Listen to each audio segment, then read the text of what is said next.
We've seen low scores over the last couple of days, and today the trend hasn't been bucked. Delhi Capitals, on a wicket that remained pretty true, have ended up with 130 runs for the loss of 8 wickets. It started with a wicket falling off the very first ball that fell short. The momentum never developed thereon from the Delhi Capitals, and they find themselves with only a paltry total of 130 runs. Shane Dyas alongside me, as well as Siddharth Vishwanath, both of them not pleased with the Delhi Capitals. Neither am I, but I'm going to start with my friend to the left hand side. It's actually a bounce back for Delhi Capitals. 100 odd runs. 23 for 5, 130 for 8. You've lost only 3 wickets after that. And your lesser known players have stepped up. That is the one positive that I will see that a Delhi Capitals fan should have. But such has been you may say, the negative environment that has been in Delhi, that even a 130 doesn't seem like a fight back. Oh, and it doesn't seem like a fight back, as Harsha was pointing out. It's a pretty true pitch. And I'd say Delhi also were pretty true to form. We expected them to struggle. And struggle they did. Look at that top order, 0-2, 10, 8, 1. That's embarrassing. You know, the Delhi, I hate to crack this joke, but for 9 games now, the Delhi top order looks like a pin code to me. At best, it looks like a pin code, because so often is the case that your top order only ends up in single digit scores, and so is the case today as well. You look at the top 5 for the Delhi Capitals: 0 for Phil Salt, David Warner getting only 2, Riyan Parag gets an odd 10 over. It is Priyam Garg, beg your pardon, Priyam Garg with 10 runs. Riley Russo, he too by the way would have scored only these many runs, but anyhow, Riley Russo with 8, and Manish Pandey, the seasoned Manish Pandey, who we thought would bail Delhi out when he was bought at the auction, would be that guy who would be that perfect bridge between the top order and the middle order, could perhaps shift gears as well, but essentially be that anchor, has failed to do his job. Akshar Patel, then with the contribution of 27 runs, you can't hold much against Akshar, I would say, in this tournament. Aman Khan, the highest run getter for the Delhi Capitals with 50 runs, and it was essentially Delhi's number 6, 7, 8 that got you over the 100 run mark. Otherwise, Delhi were looking like a team that they would be bundled out for a total less than 100 runs. I mean, see, 27 plus 23 is 50 runs. Yeah. That's so Aman Khan's 51. 101 runs were scored by your number 6, 7 and 8. And FYI, another thing which is worth noting is that, I mean, look at, I keep talking about Lucknow and their muddle order. I think I'm transferring that term to Delhi now. Because there's no muddle, because see, Lucknow has a muddled order, but it's good players. But they've got an opening pair, of which one does fire. And not just that, Delhi doesn't have a batting order right now. Yeah, but I see, even look at the middle order. On paper, if you had a Shaw, who's obviously been woefully out of form, and Warner, that's a good opening pair. Yes. Right. The middle order, though, I mean, Priyam Garg was a replacement player. He wasn't part of the Delhi Capitals to begin with. Yeah. Riley Russo was not meant to be first choice. Manish Pandey at number 5. Prime Manish Pandey never batted at number 5. Although it didn't make much difference because he came into bat with 6, 7 overs. I've said this earlier as well. I think this is something I'll have to reiterate till the time Delhi Capitals stay alive in the competition and play their quota of 14 games. I think all that Delhi are as a squad and as a team, what they're looking at right now is for the season to get over. Yeah. Unlike the Premier League or other football leagues, there's no relegation. You're not getting relegated. Things aren't improving. You just want the season to end. You want to hit the reset button. To what extent can that reset button be hit? Because you're not looking at a full-fledged auction also next year. That we'll have to wait and watch. Perhaps you will expect as a Delhi fan, as let's say enthusiast also of the game, I would say, you'd expect there to be wholesale changes for Delhi to sort of bounce back next year. But for now, all that Delhi need is that the tournament ends. But that doesn't mean, and I don't want to absolve the Delhi players of any sort of criticism right now, that doesn't mean that you put in such a poor show as well. Siddharth? Although, if I may have to give a slight bit of, let me say, let's be just fair to the Delhi Capitals batsmen. Look at the spell that Mohammad Shami bowled. Mohammad Shami, that was a splendid 3-over burst in the IPL of 2023, unlike any of the bowlers that you've seen. Yeah, I get your point, and it's well put that Shami was actually bowling like a dream out there. But any other batting lineup with a little bit of sense would have played him out. Yeah. Would have played him out, but then see, look at the dismissal. Let's just go up, Anurag, just go up to see the dismissals, okay? Phil Salt, okay? In the slot, full ball, but yes, he picked out the fielder. Exactly. One. Exactly. But Priyam Garg, Riley Russo, the ball that swung, and in that channel, you got the edge. No, but I'm saying- Are you telling me that you didn't know that Manish Pandey was that? Sorry, Mohammad Shami is going to swing the ball. He was, but then again, look at the channel. That channel made it impossible for them to either play him out, or if they wanted to play him out, they were getting dismissed. Because he was swinging and hitting the channels in absolutely immaculately every single time. There was only one bad ball in that, and that was dismissed for a 4. Because he opened. No, but even that Phil Salt wicket, I don't think it was a wicket-taking ball. No, it Yeah, wasn't. he found a fielder. Yeah, exactly. And let's say if Delhi did, suffer that early blow, as early as a blow it gets, maybe the picture could have been a little different. I'm not saying it would have been starkly different because my expectations with the Delhi batting unit right now are very, very limited. But having said that, I think, but in T20 cricket especially, it does matter if you have a wicket right up top. The first ball of the innings, if you get a wicket as a bowling side, you're already all over the opponents.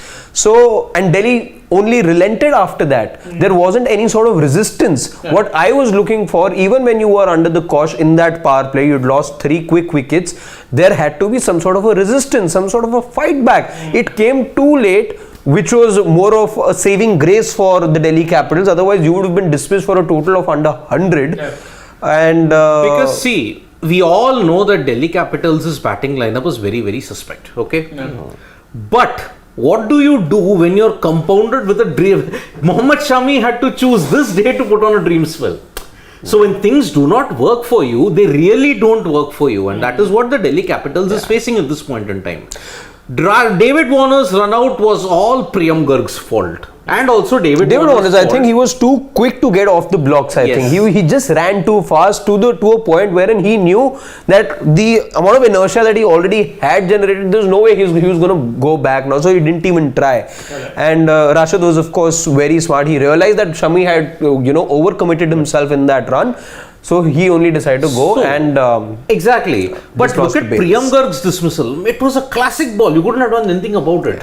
Ridhiman Saha, the catching was fantastic today. You hoped, okay, if it was in the middle of a dream spell, a catch would have been drawn. That also didn't happen. Those dismissals only looked as if, there was Indian batsmen struggling overseas with the seaming ball. There was Very no- test dismissals. There was no case where you can say they were offering full-blooded shots. No, prod, nervous. Yeah. And I don't blame them because I would criticize this batting lineup for not being good enough, but I think they're performing at levels expected because this is it. It contributes to poor, let's say, squad building on behalf of the Delhi side that ever since, and really their middle order, I hate saying it, has looked suspect ever since they decided to put Shreyas Iyer into the auction pool or whatever decision was made. I think I disagree there because I think and I think the performances are testament to that. I'd say because you look at where Delhi finished last year, which was number 5. The year before that, again, I think they made it to the playoffs. The year before that, they were in the finals. So I think They were in the finals of 20, which is 20 and 21 was when their middle order looked best.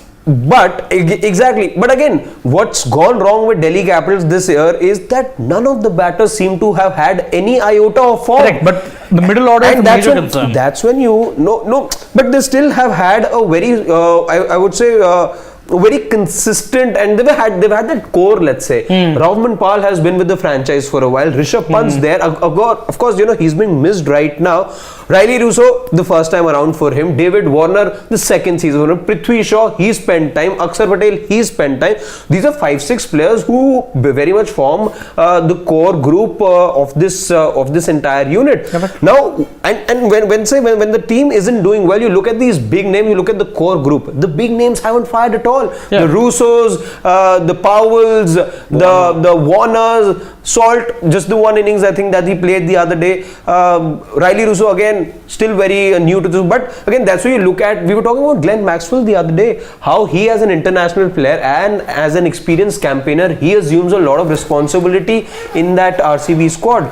In Delhi, perhaps it was that added responsibility on the shoulders of David Warner, besides being the captain, to also bail his team out. But Correct. nothing happened. Nothing at all happened. Unfortunately, you got stuck by a triple whammy after 2021. Okay, you put Shreyas Iyer into the auction pool.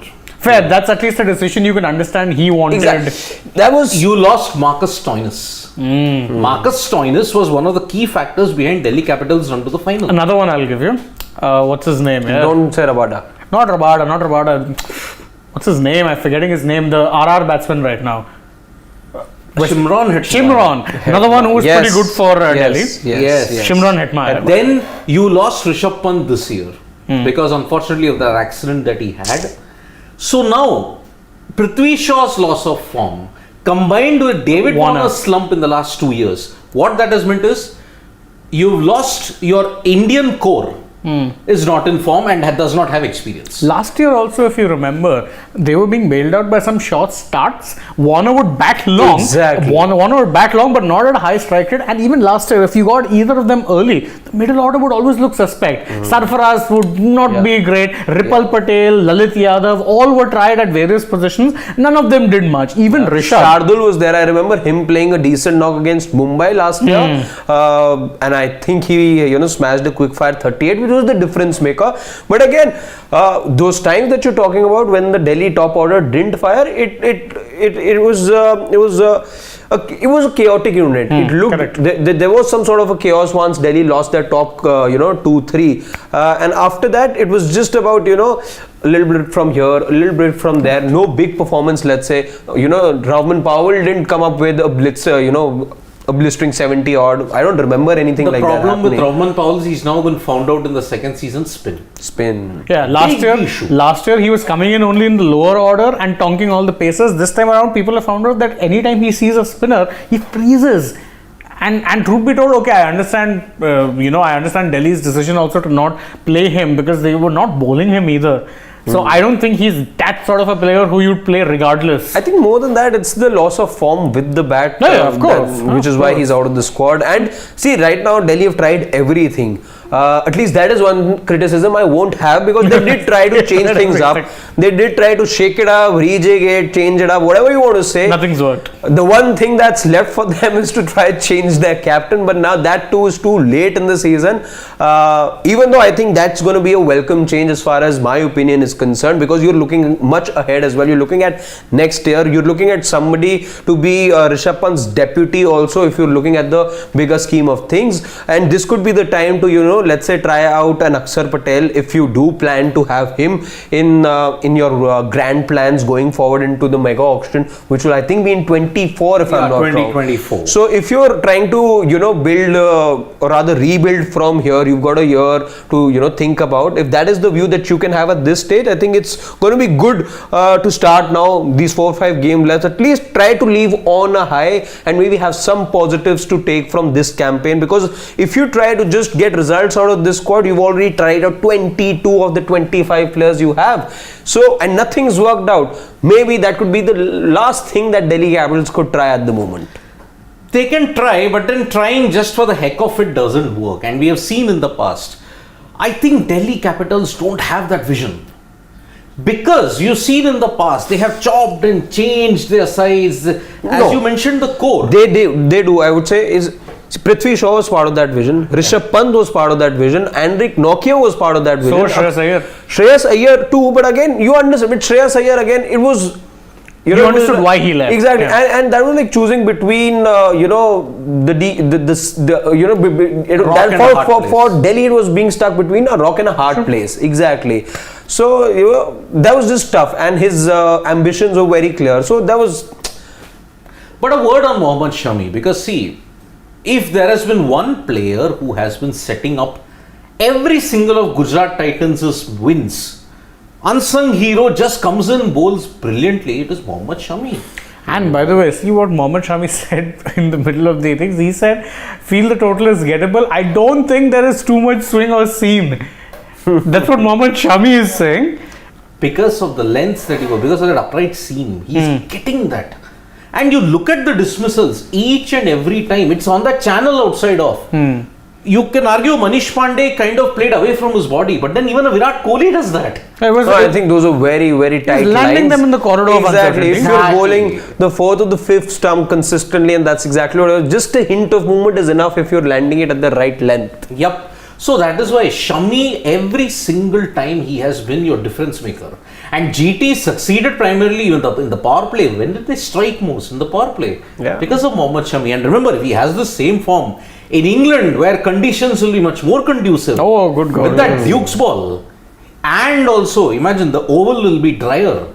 Reverse swing. There's no one better than Shami and Siraj. From the WTC perspective, I think I was extremely delighted to see the lines that he was bowling today. Because that's exactly what I expect from him. Yep. And who knows if he's actually been putting in those hard yards with the Duke's ball. Quite likely. Maybe. So the players are out. No surprise that Shubman Gill has been impact subbed in for Mohit Sharma. Yep. For Delhi, well, they've brought in Kuldeep. Or Khalil. Khalil is coming in place of, if I'm not wrong, Lalit Yadav. So if we look at Priyam Garg, actually. Yeah. Priyam Garg. Now, a word on Aman Hakim Khan, because he did bat very well. In the past, it was mentioned, there were some comments asked about who is Aman Hakim Khan. He said, decentish bat.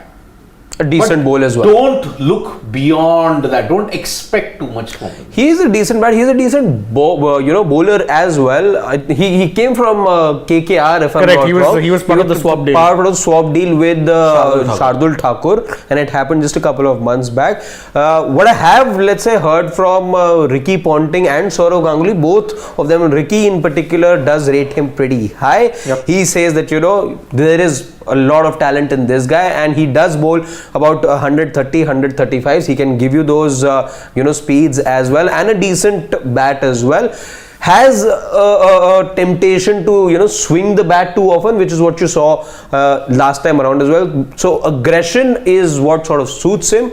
Let's see how he sort of if he really can channelize that aggression and make it into something big in the future. He did struggle against leg spin. Let's be very clear about it. He hung in there. It wasn't a glamorous knock, but the shots that he played, especially the sixes that he hit of Mohit Sharma, they were very good. So against leg spin, especially Noor and Rashid, he really struggled. I think that's also partly down to the fact that he was one of the last recognized batters. Yeah. I think he was nervous about losing his wickets, and as the match went deeper, the innings went deeper, I think he was a little more liberated to play his strokes. I remember even when he had signed last year for KKR, there was some hype around him. Generally though, of course, if you sign for one team like a KKR or RCB, you end up attracting a lot more scrutiny. So he was someone who had attracted, I think he played 1 or 2 games last year, didn't really do much, but he is someone who's from the Mumbai domestic scene, if I'm not wrong. And again, he's someone who many people rate highly. Of course, how well he does, I think as an all-rounder, that remains to be seen. But I think, maybe they have nothing to lose really. You could bring him into bowl if you find... If you can. Yeah. So at this point in time, Khalil Ahmed has started very well. The swing that he's hitting. There's plenty of zip on this. Early on, I think the ball is moving. Early on it is. But I think with the second ball that he bowled, I think I did see there was a bit of a difference in his delivery. Just the release point, I thought he is trying to look for that extra, because he isn't just trying to bowl it into the deck. He's trying to look for that swing, and which is why the grip was slightly different. So maybe there is early swing over there. We saw Mohammad Shami benefit from it. Let's see if Khalil also can. Saha plays out a maiden, then will he get the same criticism that KL Rahul is getting? No, no chance. No way. This is where I am saying the Indian cricket fan needs to be very, very consistent. But no, Saha, to be fair, but again, Saha gives you those quick starts as well. He'll give you 25 of 12 odd balls. And maybe as franchise, it's been okay for them, because on the other side, you've got an anchor and Shubman Gill, so it works out well for him. He's out. He is out. So, wicket maiden for Kuldeep. Of course, Khalil Ahmed comes back and he gets a wicket maiden. No, man. I don't think it's going to be an easy chase. No, I think it will be once the swing goes. Once this way, I think the power play, perhaps the first 7 odd overs, if you can play out. This is manufactured drama, I'm telling you. Harsh words. So Khalil strikes, and again, two balls he flirted with that third time, unlucky, because there is a slip. There's 2 slips. Why would you want to play that kind of a shot? You could have seen out a maiden, you're chasing 130. How does it matter? I know, don't worry, Ridhiman Saha, you wouldn't have gotten the criticism that KL Rahul gets. Exactly. Unfortunately. So I would have ensured that doesn't happen. But even then, big opportunity for the Gujarat Titans to go 4 points clear at the top, I believe. They'll be 4 points clear. They're facing the team that are ranked number 10. No better opponent they would have wanted at this stage, but to develop that kind of a lead. Let's see then. Are we changing predictions? Is I'm there not. reason No, to? I am also not. But remember, Gujarat have lost only once, and that was way back. Will the law of They lost averages- twice. I mean, They lost twice. They lost once to KKR, KKR and Rajasthan. close game, no? Chasing. Chasing. Chasing, they don't. Chasing only once. Once, they have last lost. year.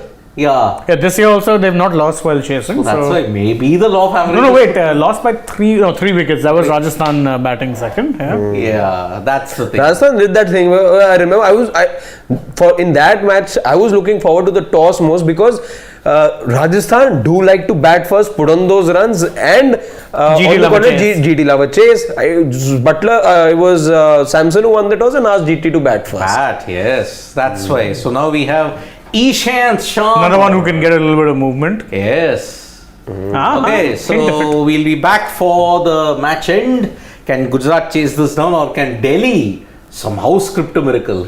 So from me, Shane and Harshit here, it's bye-bye. Tap that bell icon so when we go live, and don't forget, a lot of other content is coming up. Shane is going to do one. I think you're also going to do one. And Since we've spoken so much about Mohammad Shami, there is another live update of his, which we will be updating you on. So yes, we'll catch you after the match ends. As always, thank you so much and bye-bye. bye-bye, Nandri.